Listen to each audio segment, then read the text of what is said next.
So you could make like $250,000 a year, max out your 401k, follow literally every rule you were taught in school, and still end up totally financially trapped. Oh, absolutely. Yeah, it happens all the time. Right.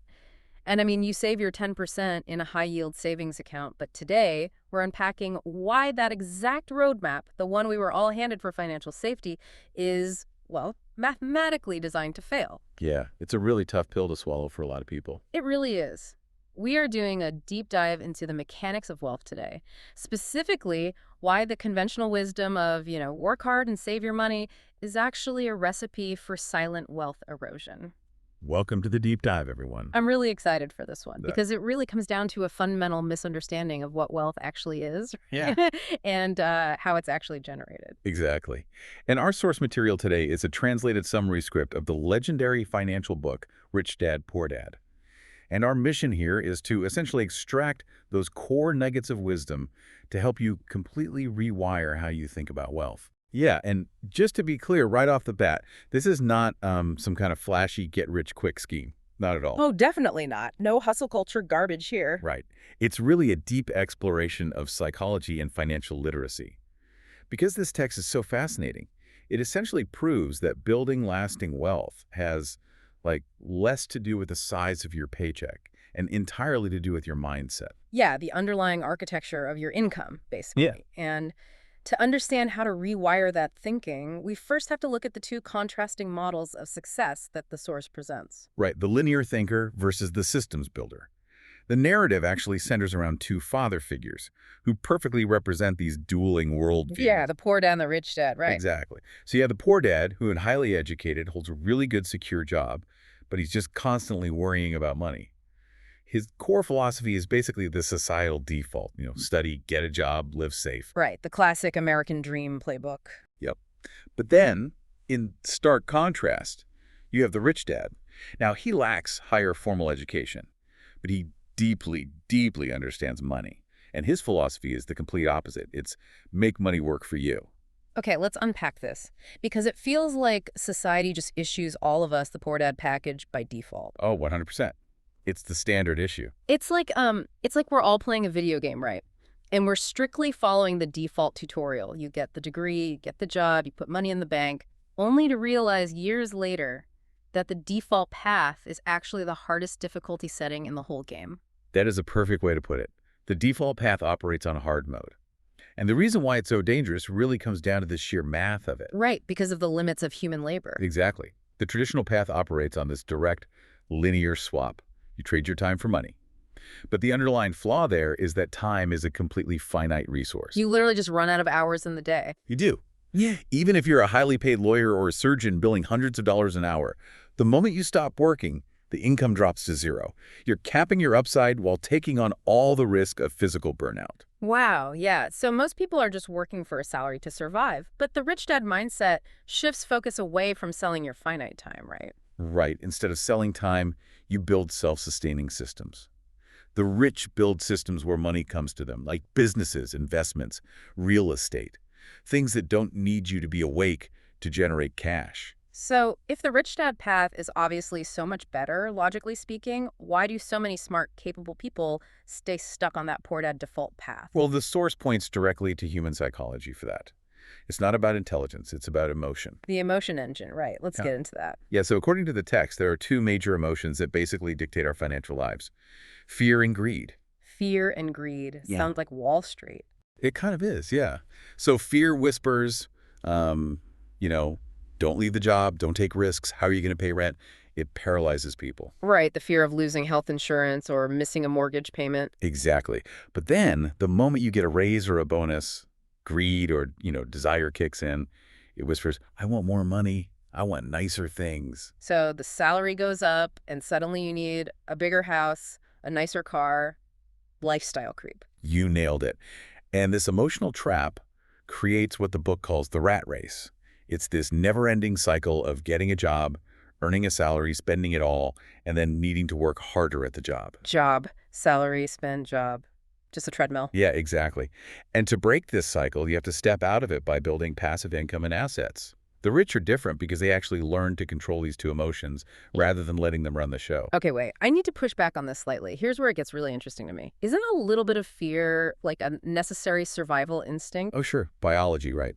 Yeah. I mean, if we didn't have the fear of losing our job and failing to provide, wouldn't we just be completely reckless with our lives? We'd blow our savings or just stop showing up to work entirely. That's a really valid point, and it's good to think critically about this.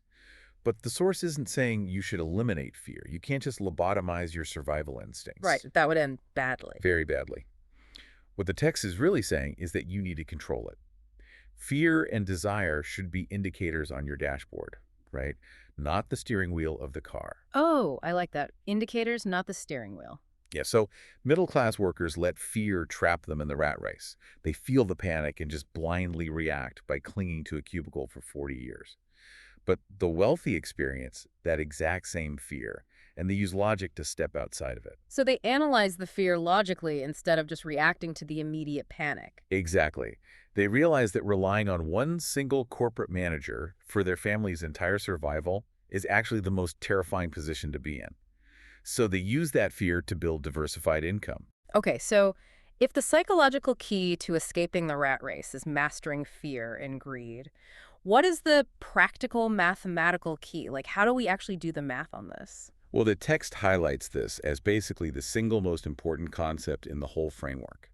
It's the difference between an asset and a liability. The golden rule. Deciphering assets versus liabilities. Right. And we have to throw out traditional accounting definitions here, because that's where educated people get tripped up. The definition here is ruthlessly simple. Okay, hit me with it. An asset is something that puts money into your pocket, period. Like a rented property that pays you every month. Okay, and a liability. A liability is something that takes money out of your pocket, like buying a luxury car on monthly installments. The fatal mistake of the middle class is confusing liabilities for assets. So an asset is kind of like a magical goose that lays golden eggs every month. You just collect the eggs. I love that. Yes, exactly. But a liability is like a pet tiger. I mean, it looks incredibly cool to your neighbors, right? But it constantly eats all your food. It just drains your resources. That is such a good analogy. Yes, the tiger is draining your cash flow. And Rich Dad's ultimate rule is simply to become rich by assets, not liabilities. But how do so many educated people get this fundamental math wrong? Like doctors and engineers, people who are great at math, still mess this up. Because of the societal illusion of wealth, things that look like wealth, like the massive suburban house, the fancy cars on EMI, are actually just liabilities draining their cash flow. Right, they're funding an aesthetic, not actual wealth. Exactly. The rich focus on invisible cash flow.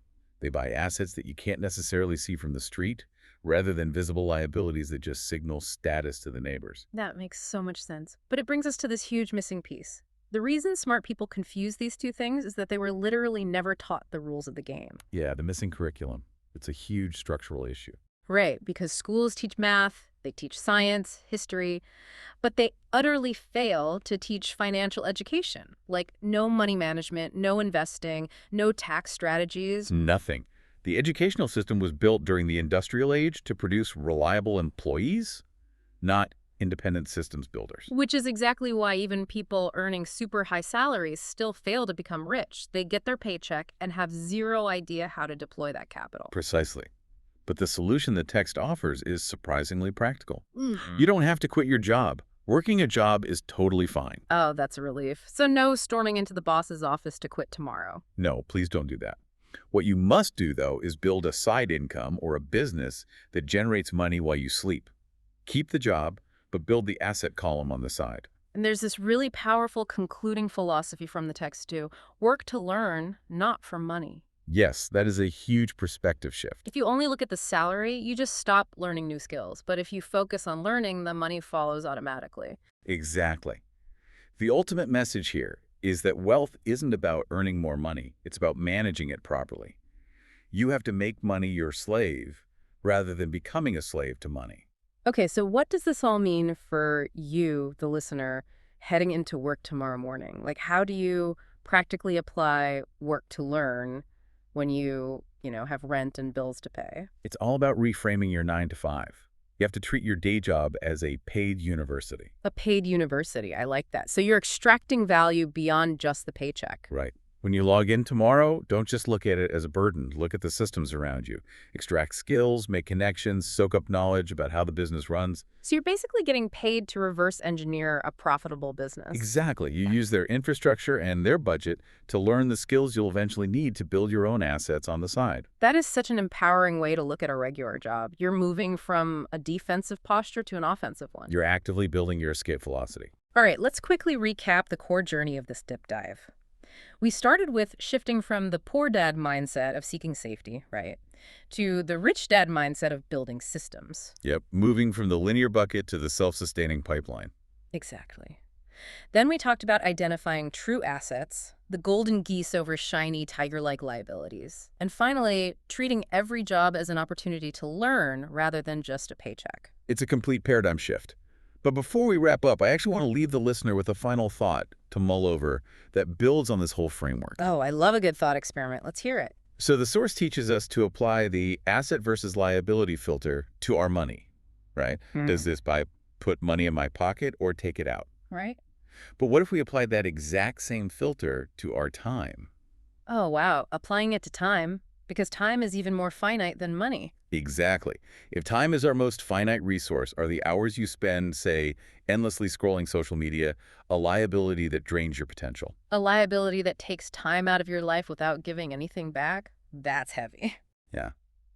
And on the flip side, could replacing just one of those doom-scrolling hours with learning a new skill become the ultimate asset? An asset that pays you back in knowledge for the rest of your life. That compounds forever. Imagine actually auditing your daily calendar the way Rich Dad audits a bank account.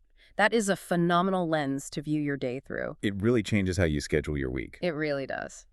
Well, we want to thank you so much for joining us on this deep dive. Start looking at your calendar, keep questioning those default settings, keep learning, and start looking for the assets hidden in your own life. We'll catch you on the next one.